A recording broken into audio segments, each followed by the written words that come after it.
Hello, everyone. Welcome back to my channel, Mormonism with the Mirth, where we do a fair and objective analysis of the church and its truth claims, history, doctrine, and policy.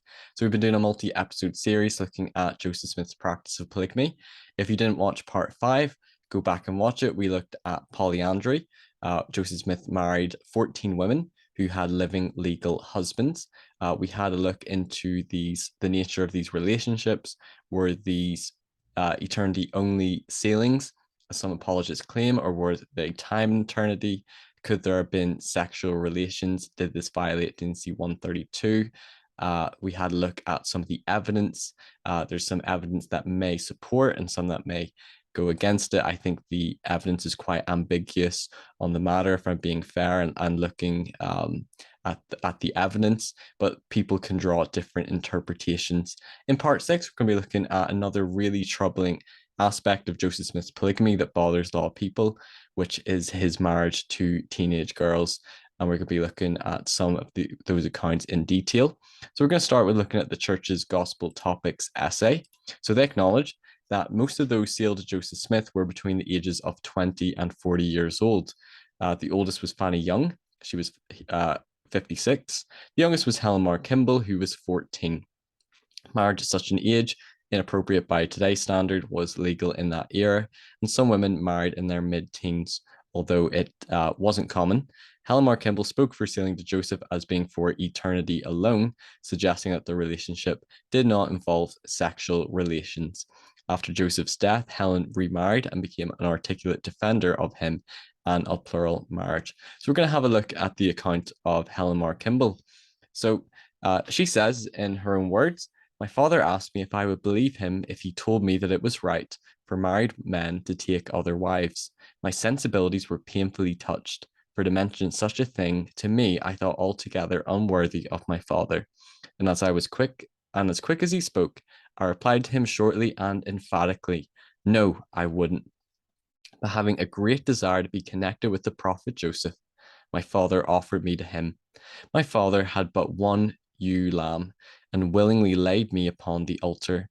How cruel this seemed to my mother, whose heartstrings were already stretched until they were ready to snap asunder. Then father asked me if I would be sealed to Joseph and left me to reflect upon it for the next 24 hours. Joseph then came to me and said, if I will take this step, it will ensure my eternal salvation and that of my father's household and of all our kindred. His promise was so great that I willingly gave myself to purchase so glorious a reward." So it was her father that went and talked to her about plural marriage and being sealed to the prophet, that he desired to want to be connected to Joseph Smith, to the prophet.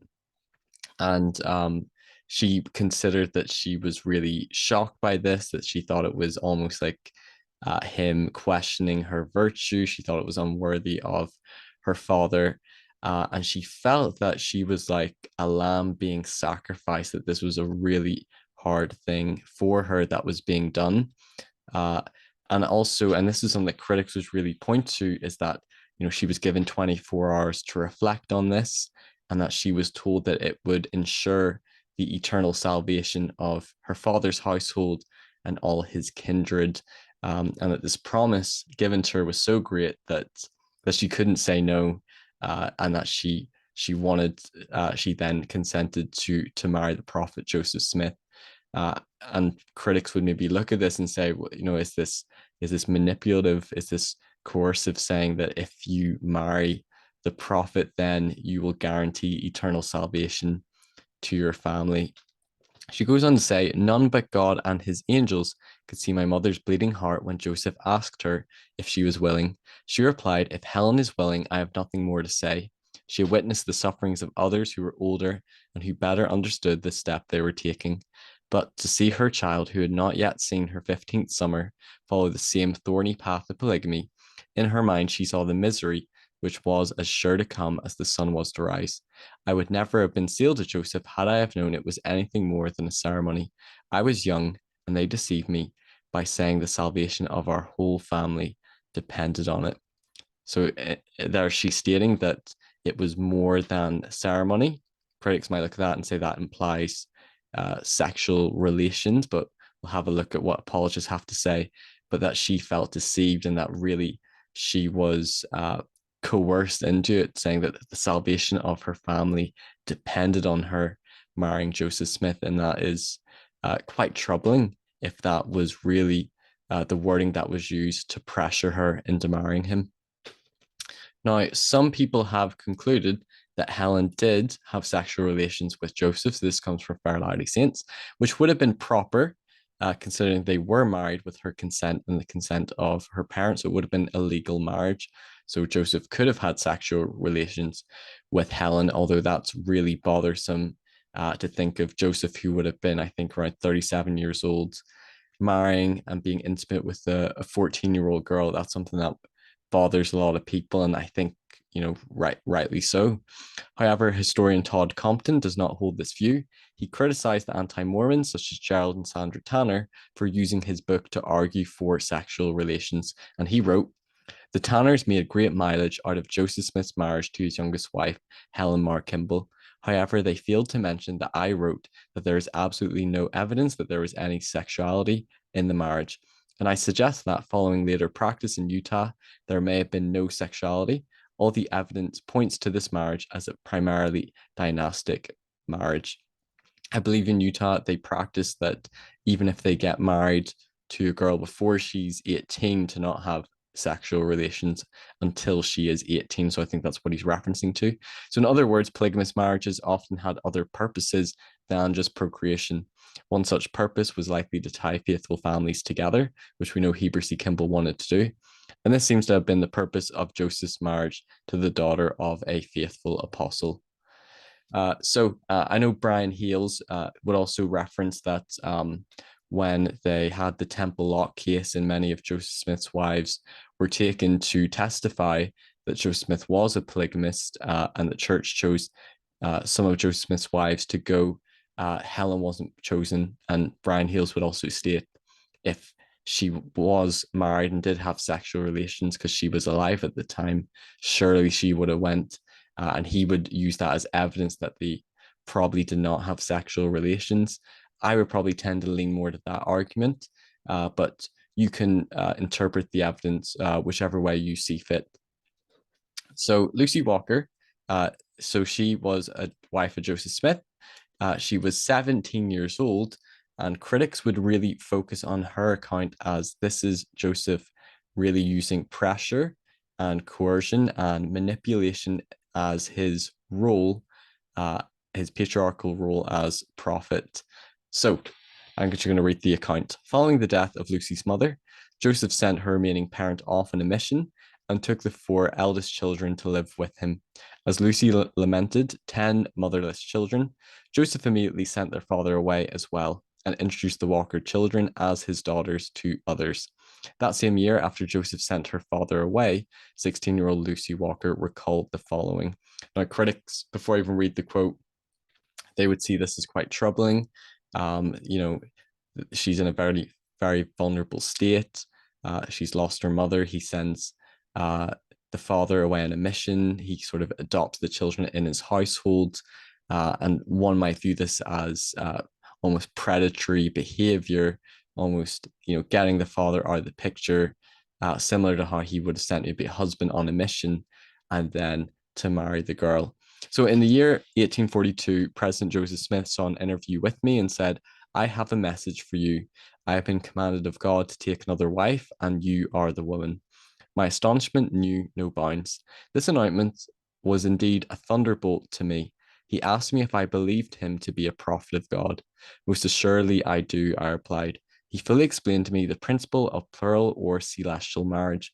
He said this principle was again to be restored for the benefit of the human family, that it would prove an everlasting blessing to my father's house and form a chain that could never be broken, worlds without end.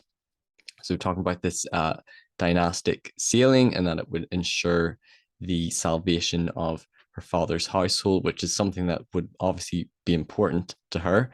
And notice that he asked her, well, do you believe that I'm a prophet of God? He's saying that an angel has commanded him, or he's been commanded to take another wife, that she is the one.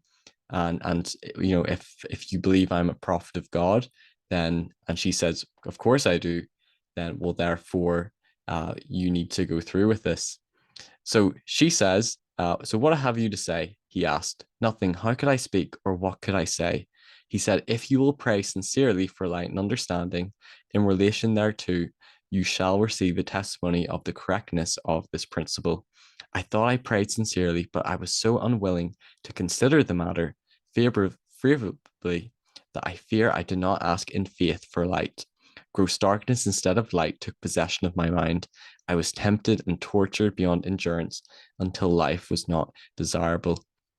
So it seemed that she was quite shocked and she really struggled with this. The prophet is inviting her to pray, to receive her own spiritual manifestation that this is true, that this is of God. She says, oh, that the grave would kindly receive me, that I might find rest on the bosom of my dear mother. Why should I be chosen from among thy daughters? Father, I am only a child in years and experience, no mother to counsel, no father near to tell me what to do in this trying hour. He was on a mission to a warmer climate to help his health. Oh, let this bitter cup pass. And thus I prayed in the agony of my soul. So this was really a bitter trial for Lucy. This caused her a lot of pain, a lot of suffering. She had no mother to turn to. Her father wasn't there. And it's quite sad when you read these words that she's only a child in years and she's being pressured to marry the prophet. So we're going to read on. So this is another account she gives. I got this from LDS Discussions.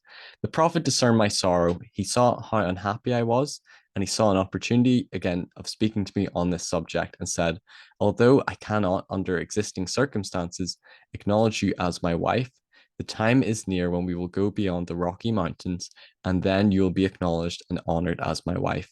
He also said this principle will yet be believed in and practiced by the righteous.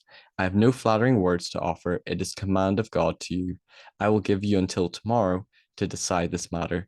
If you reject this message, the gate will be closed forever against you. And a lot of critics see that as a really manipulative statement made by Joseph Smith, that he's given her, one day to make a decision, and if she doesn't, the gate will be closed forever against you, which is could be considered as a bit of a threat, or maybe he's just saying, well, that's it, the offer is going to be gone. But remember that he's been telling them that this will ensure their eternal salvation and their family. So that is what's at stake if they don't marry Joseph Smith. So this aroused every drop of scotch in my veins. For a few moments, I stood fearless before him and looked him in the eye. I felt at this moment that I was called to place myself upon the altar, a living sacrifice, so very similar wording as Helen Mar Kimball said, perhaps to brick the world in disgrace and incur the displeasure and contempt of my youthful companions. All my dreams of happiness blown to the four winds. So again, this is really sad. She feels like she's having to really sacrifice her own happiness, her own desires, to her youthful experiences of maybe dating and courtship to marry Joseph Smith. She says, oh, how earnestly I prayed for these words to be fulfilled. It was near dawn after another sleepless night, when my room was lighted up by a heavenly influence. To me, it was, in comparison, like the brilliant sun bursting through the darkest cloud.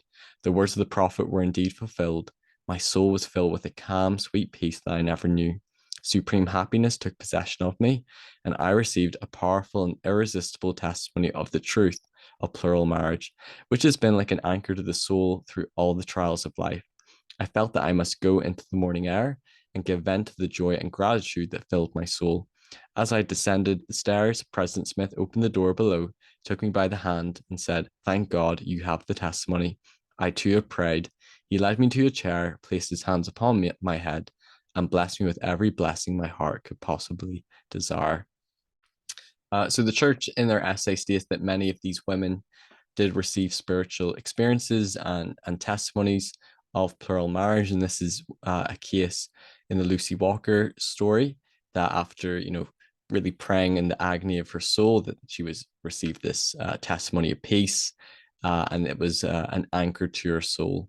Now, I know a critic might push back and say, well, She felt this because she, was put under immense pressure. She believed Joseph to be a prophet of God. The salvation of her family depended on it. And people can often experience different emotions or different things under this religious manipulation. So a critic might have that interpretation, but at the same time, we can't dismiss or um, reject or invalidate her personal religious experience that she shared and just put it under the rug. So this is what Fair Latter-day Saints have to say. This is from Brian Hales. Some writers affirm that Joseph Smith put pressure on women to marry him. They portray him almost as a predator, gallivanting about Nauvoo, seeking new wives, even marrying other men's spouses. While it makes for an entertaining storyline, it does not square with the historical record. One of Joseph's plural wives, Lucy Walker, remember the Prophet's counsel, a woman would have her choice. This was a privilege that could not be denied her. The prophet taught that eternal marriage was necessary for exaltation and encouraged all those he taught to comply, but he always respected their agencies and choices in the matter. Now, I think if I'm putting on my critical brain here, I'm going to give a bit of pushback to this quote from Brian Hales. He's saying like a woman would have her choice, and yes, he's asking these women to marry him. They have agency, but at the same time, he's saying it's a commandment of God. He's saying that it will ensure their salvation, which does put that pressure on. And you might feel like, well, if I don't choose to marry him, then what will be the consequences? I'll be disobeying a commandment. I'll be losing that reward for exaltation. So really, is it a fair choice, or is there that pressure and that coercion? So Fair Latter-day Saints have to say that women were put under tremendous pressure to accept a proposal of plural marriage, or were women. Given that the Saints believed Joseph was a prophet, any command from him would carry significant weight. I think it's good they're acknowledging that. They state that no one was coerced or forced into marriage.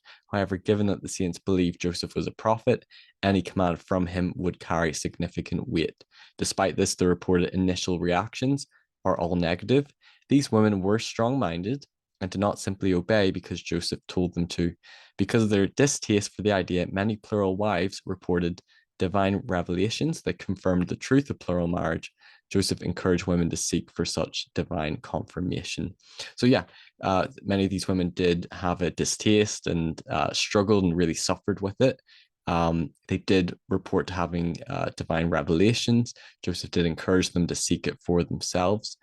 It does say that these women were strong-minded. However, in this case, teenage girls who are as young as 15 or 17, how strong-minded can they be that you feel like they could be very easily persuaded or influenced? So Sarah Ann Whitney, so she was 17. Joseph sought to add 17-year-old Sarah Ann Whitney to his growing collection of wives. Joseph penned a letter divulging his feelings for her.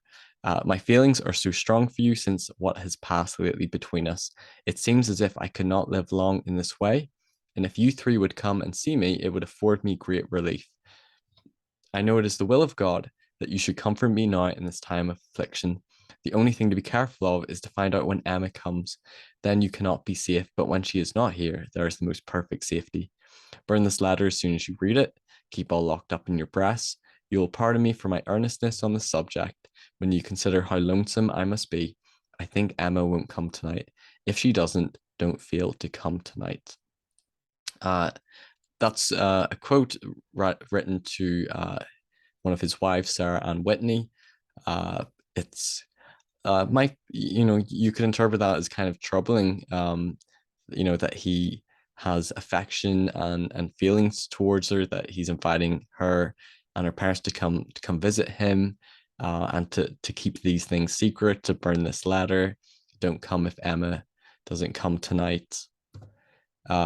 Now, actually, with related to Sarah Ann Whitney, this is another strange and confusing thing in church history, that there was actually a pretended marriage done. So he was married and sealed to her secretly, but Joseph had to convince her parents to allow a secret marriage to occur. so there had to be compensation. And 6 weeks after the secret sealing, Joseph deeded to Sarah a lot of land only 1 block from his home. It was rare for a woman to own land in Nauvoo, especially a woman as young as Sarah. A large issue soon arose. As a secret bride of the prophet, she was not available for courtship any longer. Appearing single while refusing suitors was bound to raise suspicions. Joseph decided to arrange a civil marriage between Sarah and recent widower Joseph C. Kingsbury. This would make it seem as though Sarah was no longer available. Joseph Smith officiated over what Kingsbury later called a pretended marriage between him and Sarah the following month. So, according to this quote, Joseph Smith married Sarah Ann Whitney in secret, but didn't want people to know. But because she was a married woman, she couldn't be, dating or courted. So, in order to pretty much stop that from happening, a pretended marriage was done with Joseph C. Kingsbury, which he talks about in his own personal accounts, which is, again, you might think that's a bit strange. That's quite troubling that Joseph would get them to pretty much perform a fake or pretend marriage to hide or cover his sealing to her. So let's look at the Partridge sisters. So Emily and Eliza, they were the daughters of the first bishop, Edward Partridge of the church. When he passed away, his daughters Emily, so they're 16 and 20, sought work as maids to help support their family. So this comes from Emily. So she says, the first door that opened for us was to go to the Smiths, which we accepted. I was a nurse for the girl, for they had a young baby.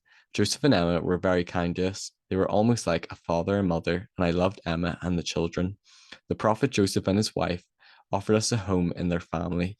We had been there about a year when the principle of plural marriage was made known to us, and I was married to Joseph on the 4th of March, 1843. Elder Heber C. Kimball performed the ceremony.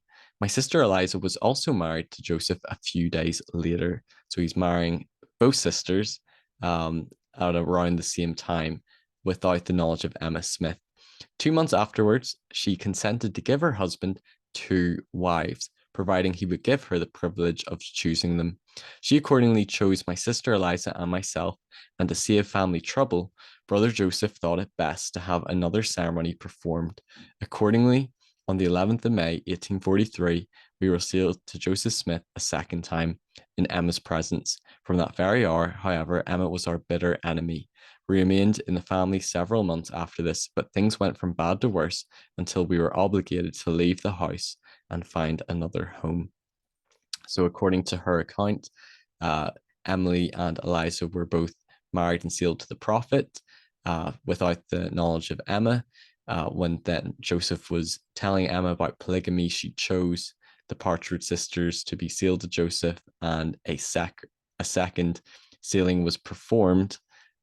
You could say maybe a fake one because they were already sealed, but it was done, as they put it, to pretty much not to hurt Emma's feelings. So the Partridge Sisters has come from Joseph Smith's Polygamy. It was about this time that the principle of celestial marriage was being taught to a few. I and my sister Eliza received it and were married to Brother Joseph about the same time, but neither of us knew about the other at the time. Everything was so secret. This was March of 1843. Joseph had tried to make these things known to me several months before, I think in the spring or summer of 1842, but I had shut him up so quick that he said no more to me until the 20th of Feb, 1843, my 19th birthday, and I was married the 4th of March following. So this is a longer quote, and I'm going to read this again. It comes from Joseph Smith's Polygamy. He, Joseph Smith, taught it to me with his own lips. I was living at his house at the time and had been living there for quite a while after my father's death, for he died there in Nauvoo. He came into the room where I was one day when I was in the room alone and asked me if I could keep a secret. I was about 18 years of age when I think, at any rate. I was quite young. He asked me if I could keep a secret, and I told him I thought I could, and then he told me that he would sometime, if he had an opportunity, he would tell me something that would be for my benefit. if I would not betray him, and I told him I wouldn't. Well, it run along for a good while. I don't know just how long, and there was no opportunity of saying anything to me more than he had. One day he sat in the room alone, and I passed through it, and he called to me, or spoke to me, and called me to him. And then he said that he had intended to tell me something, but he had no opportunity to do so. And so he would write me a letter if I would agree to burn it as soon as I read it. And with that, I looked frightened, for I thought there was something about it that was not just right. Interesting that there's that same wording about burning the letter as soon as she receives it, which is the same thing he says to Sarah and Whitney, again, to keep these things secret. For I thought there was something about it that was just not right. And so I told him that I would rather that he would not write to me. Interesting how she felt uncomfortable and something not right about this. So she said that he would not write to me any letter, and then he asked me if I wanted him to not say any more, and I said yes, that I did not want to hear anything more about it all, for I got a little bit frightened about it. So notice her first reaction is she felt frightened by this proposition that he was going to write her a letter, but she was to burn it. She felt very uncomfortable by this. I think it was months before there was anything more said about it, but I don't know just how long it was. But he spoke to me again and wanted the opportunity to speak to me, and I granted it. He told me that when he wanted to say that what he wanted to say to me, and he taught me this principle of plural marriage, calling polygamy now. But we called it celestial marriage, and he told me that this principle had been revealed to him, but it was not generally known. And he went on and said that the Lord had given me to him, and he wanted to know if I would consent to a marriage, and I consented. I was married to him on the 4th day of March, 1843. So after some time, Joseph then taught her the principle of plural marriage. He told her that the Lord had revealed to him that she was to be one of his wives, and that she consented to marrying him March 1843. So in summary, so let's summarize.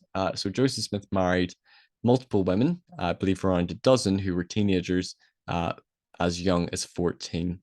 Many of these women were living or working in the Smiths' home, or they were close associates to the Smiths family. These girls were propositioned whether they believed Joseph was a prophet, and they were asked to enter into plural marriage, being told that it was a commandment of God. In some cases, they were told it would ensure their family's salvation. Many expressed feeling troubled and horrific sort of emotional reactions, fear, feeling like they were having to sacrifice their own happiness. But afterwards, they received some sort of a spiritual confirmation in some of the cases. Joseph was marrying wives without the knowledge of his first wife, Emma, and he also was involved in some pretended ceremonies with Sarah and Whitney, and Joseph Kingsbury, and himself with the Partridge Sisters. Some were told it would ensure salvation, and they perhaps felt some pressure or coercion to marry the prophet. Here's the question: was Joseph's behavior of proposing to young girls, of him pretty much saying, I've been commanded, I'm a prophet of God, do you believe I'm a prophet of God, you're to be my wife, writing letters and telling them to burn it, is this sign of his character and his behavior as a predator, as a lustful man, seeking sexual relationships with young women? I could understand definitely how critics might draw that conclusion if you don't believe Joseph Smith was a prophet of God, if you don't believe he was commanded, an angel appeared to him, how that is the interpretation you would take from this. And certainly a lot of these quotes, even if I hold the position that he was commanded and an angel did appear to him, I do find many of these quotes really troubling, how these young girls really struggle with it, how he was pretty much telling that he's been commanded. Don't you believe I'm a prophet of God? This will ensure the salvation of your family. I do find that very coercive language, pressure put on these young women, and it's very bothersome. And to say that there's no issue with that, I think, is to really not read these accounts and for the girls to share their stories. And again, if this was a leader in another religion, it makes you think, how would I actually feel about it? Or if I had a 14 or 15-year-old girl who was propositioned by the prophet today or by the bishop, how would I feel about that? So that sums up Joseph Smith's marriage to teenage wives. Again, if you want to find out more, Joseph Smith's Polygamy is a great resource. Also, Lindsay Hanson's Park channel, and I'll put some links in the description. In the next episode, we're going to be looking at, were Joseph Smith's plural marriages, did they include sexual relations? We're going to look at some of the evidence with regards to that.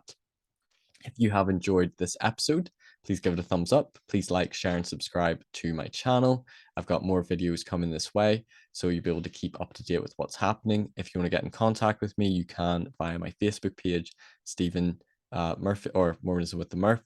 And if you want to support me, you can to my PayPal, stephen.murphy1996 @outlook.com. And I will see you all on the next episode. Take care, everybody.